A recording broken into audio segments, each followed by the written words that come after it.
नमस्कार विद्यार्थी मित्रांनो, माझं नाव सुहास बिसे. स्वागत आहे तुमचं सर्वांचं परत करंट अफेअर्स मराठी या आपल्या मायबोली भाषेतील एज्युकेशनल यूट्यूब चॅनलमध्ये. विद्यार्थी मित्रांनो, आज आहे 30 मार्च 2026. आजच्या दिवसाचे जेवढेही चालू घडामोडीचे महत्त्वाचे टॉप प्रश्न बनत असतील ते सर्व प्रश्न आपण या व्हिडिओच्या माध्यमातून पाहणार आहोत. तरी सर्वप्रथम आपण जर नवीन असाल, पहिल्यांदा या चॅनलवरील व्हिडिओ पाहत असाल तर चॅनलला या ठिकाणी अवश्य सबस्क्राईब सुद्धा करून घेऊ शकता. ठीक आहे, चला तर मग आपण आजच्या व्हिडिओला सुरुवात करूया. त्या अगोदर कालच्या व्हिडिओमध्ये जो काही शेवटचा प्रश्न विचारला होता त्या प्रश्नाचं उत्तर जाणून घेऊया. काय होता प्रश्न? जागतिक दहशतवाद निर्देशांक 2026 मध्ये भारताचा क्रमांक कितवा आहे? तर बऱ्याच विद्यार्थी मित्रांनी अगदी योग्य उत्तर टाईप करून सांगितलं आहे. पर्याय क्रमांक सी, आपल्या प्यारा भारताचा या ठिकाणी 13वा क्रमांक आहे. कशाच्या बाबतीमध्ये?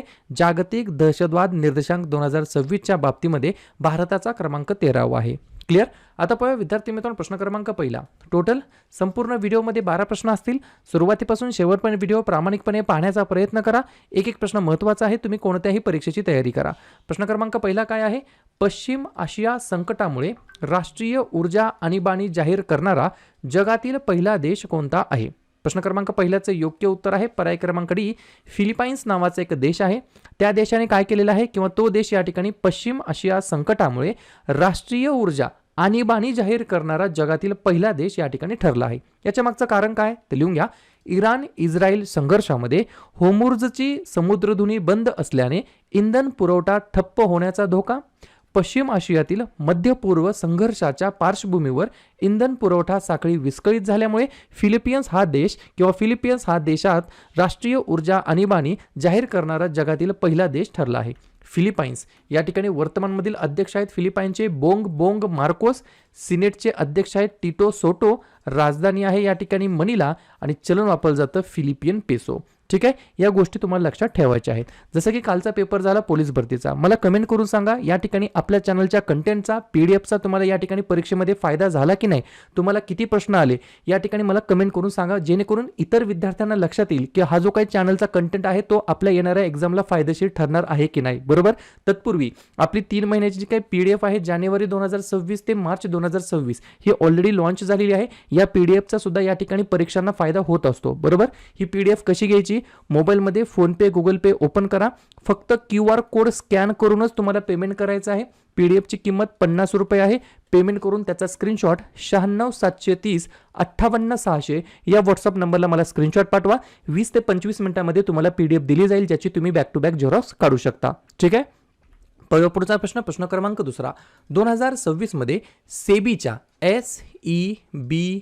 सेबीच्या पूर्णवेळ सदस्यपदी कोणाची नियुक्ती झालेली आहे? 2 नंबरच्या प्रश्नाचं योग्य उत्तर आहे पर्याय क्रमांक सी, KV रमणा मूर्ती असं त्यांचं नाव आहे. आणि KV म्हणजे काय? कोम्पेला वेंकट रमणा मूर्ती.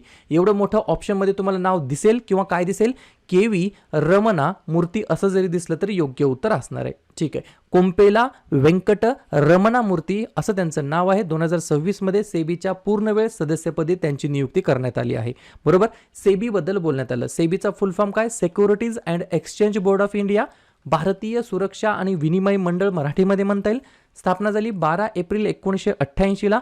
अध्यक्ष आहेत तुहिन कांता पांडे आणि मुख्यालय आहे मुंबई या ठिकाणी. पुढचा प्रश्न क्रमांक तिसरा. राष्ट्रीय मागासवर्गीय आयोगाचे नवनियुक्त अध्यक्ष म्हणून कोणाची नियुक्ती करण्यात आलेली आहे? 3 नंबरच्या प्रश्नाचं योग्य उत्तर आहे पर्याय क्रमांक बी, साध्वी निरंजन ज्योती असं त्यांचं नाव आहे. काय नाव आहे? साध्वी निरंजन ज्योती असं त्यांचं नाव आहे. त्यांना या ठिकाणी राष्ट्रीय मागासवर्गीय आयोगाचे नवनियुक्त अध्यक्ष म्हणून त्यांची नियुक्ती करण्यात आली आहे. ठीक आहे, प्रश्न आहे एखाद्या महत्त्वाच्या नियुक्तीबद्दल. तर बाकीच्या नवनवीन नियुक्त्यांवरती आपण एकदा रिव्हिजन टाकूया. मी खूप वेळा सांगतो, तुम्ही अभ्यास किती करता हे बिलकुल महत्त्वाचं नाहीये. केलेल्या अभ्यासावरती परत परत जेवढ्या वेळेस मी परत म्हटलं आहे तेवढ्या वेळेस परत रिव्हिजन मारणं हे महत्त्वाचं ठरणार आहे. लिहून घ्या. MPSCचे नवीन सचिव महेंद्र हरपाळकर, राष्ट्रीय तपास यंत्रणेचे महासंचालक राकेश अग्रवाल, इंदिरा गांधी अणुसंशोधन केंद्राचे नवीन संचालक श्रीकुमारजी पिल्लई, BROचे 29वे महासंचालक हरपाल सिंग, अणुऊर्जा नियामक मंडळाचे अध्यक्ष AK बालसुब्रमण्यम, CRPFचे नवीन DIG रविशंकर छबी, लोकसभा विशेषाधिकार समितीचे अध्यक्ष Ravishankar Prasad, drug controller general of India doctor Rajeev Singh Raghuvanshi, सेबीमध्ये कार्यकारी संचालकपदी डॉक्टर सदानंद दाते, राष्ट्रीय खनिज विकास महामंडळाच्या द्वारे संचालकपदी कृष्ण कुमार ठाकूर यांची निवड, तर राष्ट्रीय मागासवर्गीय आयोगाच्या अध्यक्षपदी साध्वी निरंजन ज्योती यांची नियुक्ती करण्यात आली आहे. पुढचा प्रश्न क्रमांक 4, गणित भाषेतील नोबेल पारितोषिक म्हणजेच गणिताचे नोबेल पारितोषिक म्हणून ओळखले जाणारे अबेल पारितोषिक 2026 हा जो काही पुरस्कार आहे तो कोणाला प्रदान करण्यात आलेला आहे. 4थ्या नंबरच्या प्रश्नाचं योग्य उत्तर आहे पर्याय क्रमांक ए, गर्ड फाल्टिंग्ज. काय नाव आहे? गर्ड फाल्टिंग्ज असं त्यांचं नाव आहे. त्यांचं योगदान काय आहे तर लिहून घ्या. अंकगणितीय भूमितीमधील त्यांच्या मूलभूत कार्यासाठी आणि मॉडेल अनुमानाची आता फाल्टिंग्ज प्रमेय म्हणून ओळखलं जात आहे. ते सिद्धता केल्याबद्दल ओळखले जातात आणि या योगदानाबद्दल त्यांना एबेल पारितोषिक 2026 ज्याला गणितातील नोबेल पारितोषिक म्हटलं जातं या पुरस्काराने त्यांना सन्मानित करण्यात आलं आहे.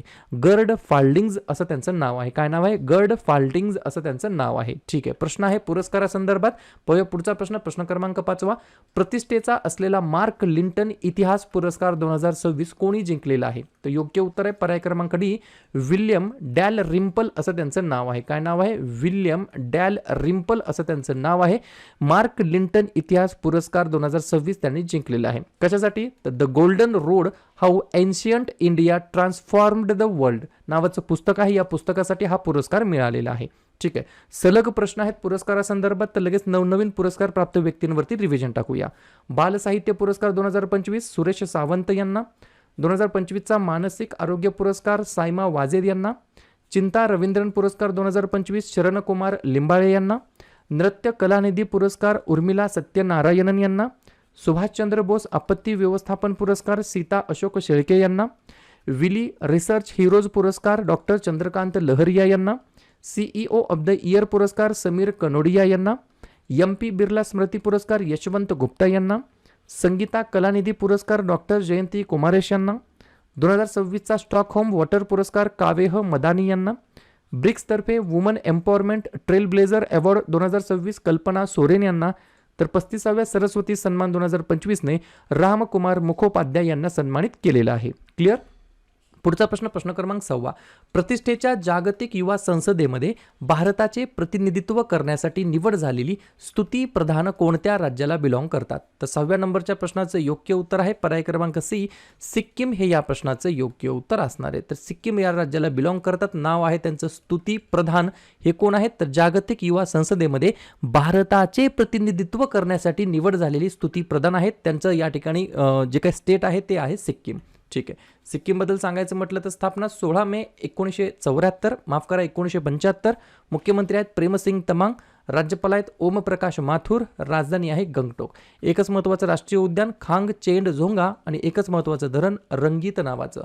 पुढचा प्रश्न क्रमांक 7, IPLच्या इतिहासामध्ये अलीकडेच कोणता संघ सर्वात महागडा संघ ठरलेला आहे? Most expensive team in the IPL in the history. 7व्या नंबरच्या प्रश्नाचं योग्य उत्तर आहे पर्याय क्रमांक बी, RCB. बरोबर, रॉयल चॅलेंजर्स बेंगलोर. बरोबर. मार्च 2026 मध्ये एका झालेल्या व्यवहाराद्वारे हा संघ अंदाजे 16,706 कोटी रुपयाला या ठिकाणी विकला गेला आहे. हा करार आदित्य बिर्ला ग्रुपच्या नेतृत्वाखालील एका इंडिया US कन्सोर्टियमने केला असून RCB हा आत्तापर्यंतचा सर्वात महागडा IPL फ्रँचायझी संघ बनलेला आहे. RCBचा जुना ओनर कोण होता? तर युनायटेड स्पिरिट्स या ठिकाणी ते मालक होते, जुने होते. बरोबर. तर RCBने या ठिकाणी काय केलेलं आहे तर सर्वात महागड्या संघाच्या यादीमध्ये अव्वल स्थान या ठिकाणी पटकावलेलं आहे. जसं की तुम्हाला माहित आहे IPL सुरू झालेलं आहे. कितवं संस्करण आहे मला कमेंट करून सांगा. पहिली मॅच जी काही आहे ती जिंकलेली आहे RCBने. ही देखील गोष्ट लक्षात ठेवायची आहे. आणि गेल्या वेळचं IPLचं संस्करण देखील विजेतेपद चॅम्पियनशिप या ठिकाणी RCBने जिंकले आहे.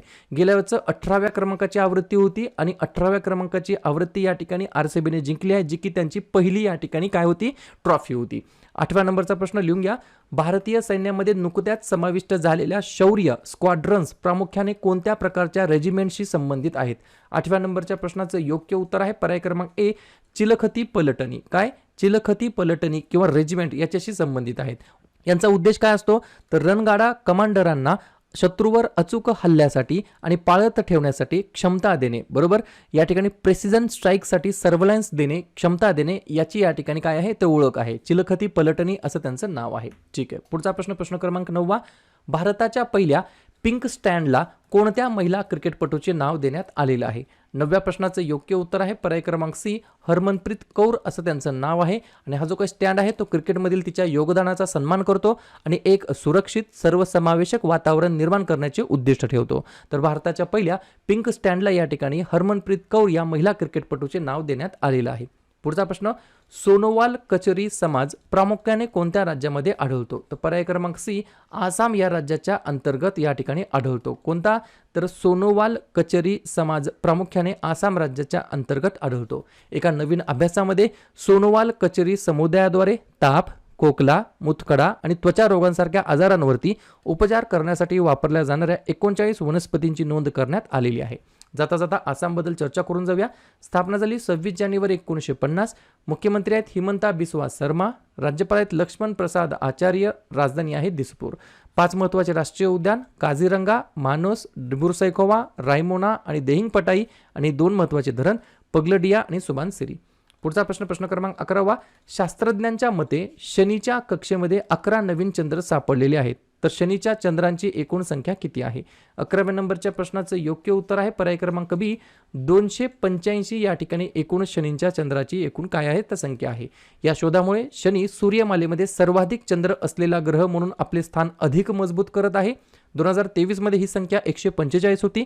मात्र 2025 आणि 2026 मधील नवीन सर्चिंगमुळे, नवीन शोधांमुळे ती आता 285 वरती पोहोचलेली आहे. शेवटचा प्रश्न, कोणत्या राज्यामध्ये किंवा केंद्रशासित प्रदेशामध्ये सिंधू नदी हरित कॉरिडॉर प्रकल्प सुरू करण्यात आलेला आहे? तर पर्याय क्रमांक ए, लद्दाख हे या प्रश्नाचं योग्य उत्तर असणार आहे. तर लद्दाख या केंद्रशासित प्रदेशाच्या अंतर्गत सिंधू नदी हरित कॉरिडॉर प्रकल्प सुरू करण्यात आला आहे. 2-3 पॉईंट लिहून घ्या. सिंधू नदीच्या काठांची पर्यावरणीय अखंडता पुनर्स्थापित करणे आणि लद्दाखच्या थंड वाळवंटी परिसंस्थेतील जैवविविधता वाढवणे हा याच्या मागचा उद्देश आहे. मृदा, धूप, वाळवंटीकरण आणि कमी हरित आच्छादन यासारख्या गंभीर पर्यावरणीय आव्हानांना तोंड देण्यासाठी हा या ठिकाणी प्रकल्प सुरू करण्यात आला आहे. लद्दाखला एक शाश्वत आणि लवचिक पर्यावरण म्हणून विकसित करणे तसेच या प्रदेशाचे सौंदर्य वाढवणे या उद्देशाने हा प्रकल्प सुरू करण्यात आलेला आहे. क्लिअर? तर अशा प्रकारे विद्यार्थी मित्रांनो हे होतात 12 प्रश्न. उपक्रम कंटेंट हा जो काही प्रयत्न आपण सुरू केलाय मराठी भाषेमध्ये कसा वाटतो अवश्य कमेंट करत चला. आणि तुमच्यासाठीचा आजचा खास प्रश्न, भारतातील तिसरे चित्त्यांचे निवासस्थान म्हणून विकसित केले जात असलेले वीरांगना दुर्गावती व्याघ्र अभयारण्य कोणत्या राज्यामध्ये आहे? महाराष्ट्र, मध्य प्रदेश, मणिपूर की मेघालय? तर ज्या पण विद्यार्थ्यांनी या प्रश्नाचं योग्य उत्तर येत असेल त्या प्रश्नाचं उत्तर तुम्ही कमेंट बॉक्समध्ये देण्याचा प्रयत्न करा. प्रश्नाचं उत्तर चुकू द्या, बरोबर येऊ द्या, काहीच हरकत नाही. ट्राय करणं, प्रयत्न करणं हे सर्वात जास्त महत्त्वाचं आहे. आणि दुसऱ्या दिवशी येऊन आपण दिलेल्या प्रश्नाचं उत्तर हे बरोबर आले की चुकलं, दुसऱ्या दिवशी येऊन नेहमी चेक करणं, अभ्यासामध्ये कन्सिस्टन्सी मेंटेन ठेवणं हे सगळ्यात जास्त महत्त्वाचं ठरणार आहे.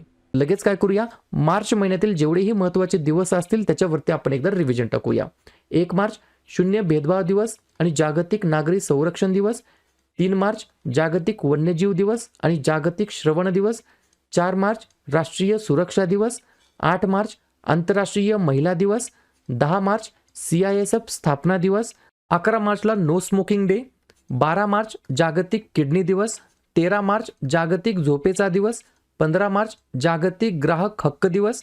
16 मार्च राष्ट्रीय लसीकरण दिवस. 18 मार्च भारतामध्ये आयुध निर्माण दिवस. 20 मार्च जागतिक चिमणी दिवस आणि आनंदाचा आंतरराष्ट्रीय दिवस. 21 मार्च जागतिक वनीकरण दिवस आणि जागतिक कविता दिवस. 22 मार्च जागतिक जल दिवस. 23 मार्च जागतिक हवामान दिवस. 24 मार्च जागतिक क्षयरोग दिवस.